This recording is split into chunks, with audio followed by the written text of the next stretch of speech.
বাংলার ইতিহাসে ইসলাম প্রচার ও মানবতার আলো ছড়িয়ে যাওয়ার মহান সাধকদের মধ্যে এক উজ্জ্বল নাম শাহ সুলতান। আধ্যাত্মিক শক্তি, সাহস ও মানবতার বাণী নিয়ে তিনি সুদূর আফগানিস্তান থেকে বাংলায় আগমন করেছিলেন।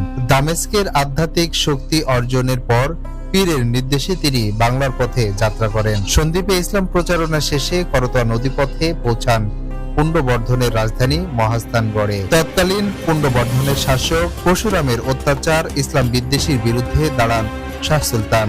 তিনি শান্তি, ন্যায় ও ইসলামের বাণী মানুষের মাঝে পৌঁছে দেন। এক পর্যায়ে পরশুরামের সাথে সংঘর্ষ ঘটে।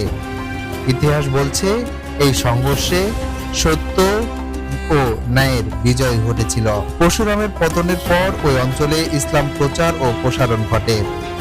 1049 খ্রিস্টাব্দে শাহ সুলতান ইন্তেকাল করেন। মহাস্থানে গড়ে ওঠে তার মাজার শরীফ, যা আজও লাখো মানুষের আধ্যাত্মিক কেন্দ্র।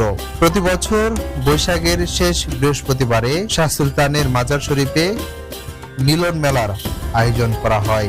দেশের বিভিন্ন প্রান্ত থেকে মানুষ এখানে ছুটে আসেন এই আধ্যাত্মিক কেন্দ্রে। প্রতি বছরের ন্যায় এই বছরেও বগুড়ার মহাস্থানগড়ে শাহ সুলতানের মাঝারে বর্ণিল আয়োজনে পালিত হলো পুরের শরীফ। শাহ সুলতান শুধু একজন সাধক নন, তিনি বাংলার ইতিহাসে ন্যায়, সাহস ও মানবতার এক চিরন্তন প্রতীক। শাফিল ইসলাম রকি, নিউজ ডেস্ক।